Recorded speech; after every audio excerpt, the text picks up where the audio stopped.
CM Yogi Adityanath बहुत जल्द ban करने वाले हैं हलाल सर्टिफिकेशन को यूपी में। मेरे ख्याल से ये एक खुश आइन अमल है और ये काम बहुत पहले ही शुरू हो जाना चाहिए था। उसकी वजह यह है कि इस वक्त मुसलमानों के पास 58 देश हैं, वहाँ वो ये तमाशा लगा सकते हैं कि जी हलाल प्रोडक्ट हमारी हलाल सर्टिफिकेशन, इन सारी चीज़ों की कोई ज़रूरत नहीं है किसी भी सेकुलर देश में। लेकिन क्या करें, मुसलमानों के दिमागों का फतूर और उनका कुरान जो उनको सिखाता है कि जी इनको जिहाद करना है, इस्लाम पूरी दुनिया में फैलाना है, तो उस एजेंडे पे अमल करते हुए अपना पॉलिटिकल इस्लाम फैलाने के लिए हलाल सर्टिफिकेशन, हलाल प्रोडक्ट जैसा ड्रामा शुरू करते हैं। और ना सिर्फ ये, इसके बहुत सारे तरीके हैं। इनकी खवातीन जो पूरी जिंदगी कभी हिजाब नहीं पहनती, जब इंडिया पाकिस्तान में होती हैं, जैसे ही वो बाहर जाती हैं, सेकुलर वेस्टर्न कंट्रीज में जाती हैं, तो हिजाब ओढ़ लेती हैं, ये सिंबलाइज करने के लिए कि भाई हम लोग सुपीरियर औरतें हैं, हम वही औरतें हैं जिनको लौंडियां नहीं बनाया जा सकता, जिनकी हमारे मुसलमान मर्द खरीदो फरोख्त नहीं कर सकते, बाकी औरतें हमसे इंफीरियर हैं और हम धड़ल्ले से यहाँ आ गई हैं इस्लाम लेकर अपना इस्लाम फैलाने। तो इस चीज को वो सिंबलाइज करने के लिए अपना हिजाब भी ओढ़ लेती हैं और फिर इनके मर्द जो है वो हलाल सर्टिफिकेशन, हलाल प्रोडक्ट वाले अपने तमाशे भी शुरू कर देते हैं।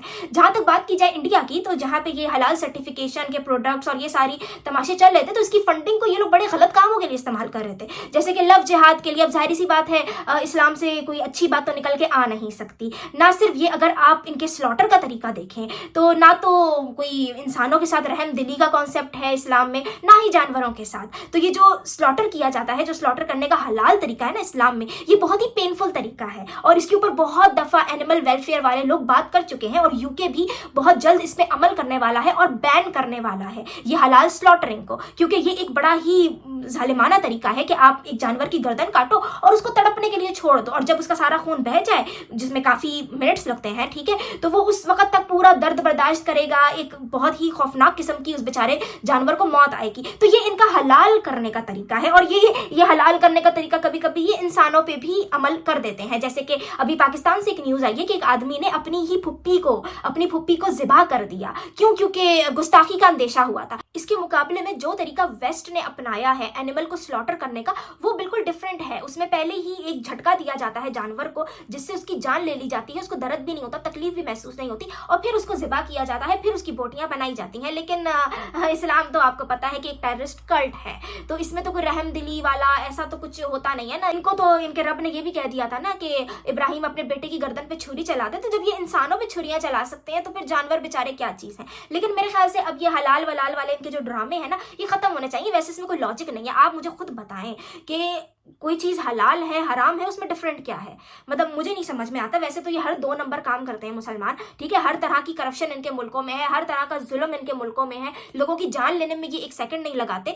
लेकिन पोर्क खाना इनके लिए हराम है। मैंने तो ऐसे भी मर्द देखे भाई जो जिना भी करते, शराब भी पीते, हाँ, लेकिन पोर्क खाना उनके लिए हराम है। अब मुझे समझ नहीं आती। इसके अलावा जो हराम हलाल का तरीका है कि भाई आप अल्लाह अकबर पढ़ रहे हो किसी चीज़ पे, उसका गला काट रहे हो, उसको खा रहे हो, आप उसको खाओ या आप एक नॉर्मल चिकन लेकर या एक नॉर्मल चीज़ लेकर खाओ, तो उसमें क्या डिफरेंस है? मतलब मुझे नहीं समझ में आता। मतलब वो एक ही तरह आपके अंदर पेट में जाएगी, एक ही तरह हजम होगी, एक ही तरह से निकलेगी, कोई इजाफी न्यूट्रिएंट्स तो नहीं मिल जाते अल्लाह अकबर पढ़ने से। लेकिन ये आज तक साइंस इसका पता नहीं लगा सकी। लेकिन अब मुसलमानों को ये बात माननी है तो माननी है, क्योंकि इनके रिलीजन में कोई लॉजिक का तो दूर दूर तक ताल्लुक नहीं है। रिलीजन भी होता है ना, तो कोई इंसानों वाला रिलीजन होता है कि जी ठीक है, रिलीजन आपकी लाइफ की कुछ चीज़ों को आपको कंट्रोल करता है या कुछ चीज़ों पे ही आप रिलीजन के बारे में सोचते हो। इनके यहाँ तो हगने मूतने से लेके, खाने पीने से लेके, कपड़े पहनने से लेके हर चीज में रिलीजन घुसा हुआ है, जिसका फायदा तो कुछ नहीं है, आपकी बस जिंदगी ही मुश्किल बनती है। और मुझे याद है कि मैं जब मेरा लड़कियों से पाला पड़ जाता है, जो मुसलमान लड़कियां हो, ठीक है, यहाँ पर भी यूरोप में बैठे हुए भी, तो ये कभी ग्रोसरी लेने भी जाती है ना, तो जो 10 मिनट का काम होता है उसको 50 मिनट का बना देती है। कोई सैलेड भी खरीदेंगी ना, तो उसमें भी पूरे इंग्रेडिएंट चेक करेंगी कि भाई इसमें कोई हराम आइटम तो नहीं डाला हुआ, कोई वाइन तो नहीं डाल दी गई, कोई ऐसा मीट तो नहीं डाल दिया गया जो हराम है। तो भाई एक 10 मिनट का काम जो होता है ना, यहाँ 50 मिनट का हो जाता है इनके ये हराम हलाल के चक्कर में।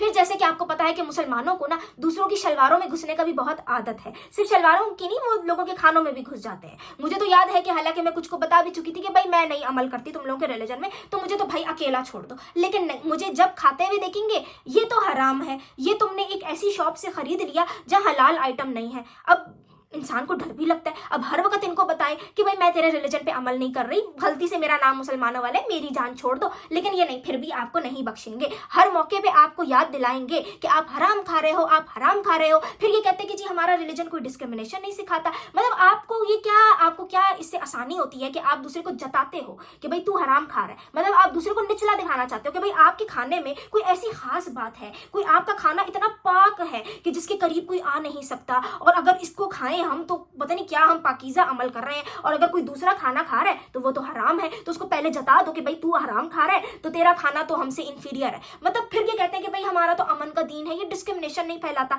मैंने तो इनकी ऐसी ऐसी हरकतें देखी हैं कि आप किसी तकरीब में चले जाओ और वहाँ गलती से 2 मुसलमान लोग हैं ना, तो वो अपना खाना अलग से ले आएंगे, वो अपनी डिशेज अलग से बनाएंगे और फिर दिखाएंगे कि भाई कोई मुसलमान है तो ये यहाँ आके खाए क्योंकि ये तो हलाल है। मतलब ये डिस्क्रिमिनेशन फैलाने का जो तरीका है, आपको नहीं लगता कि लोग इसके क्या सोचते होंगे इस बारे में जब आप किसी को कहते हो कि भाई ये हलाल है, हम तो सिर्फ हलाल खाएंगे, मतलब भाई तू 2 कौड़ी का है, तू हराम खाता है, तू हमसे कमतर है। तो ये तो डिस्क्रिमिनेशन तुम्हारा रिलीजन तुम लोगों को सिखाता है। फिर तुम लोग कहते हो कि ये अमन का दीन है। मतलब कोई तुम लोगों के साथ बैठ के खाना भी आराम से नहीं खा सकता।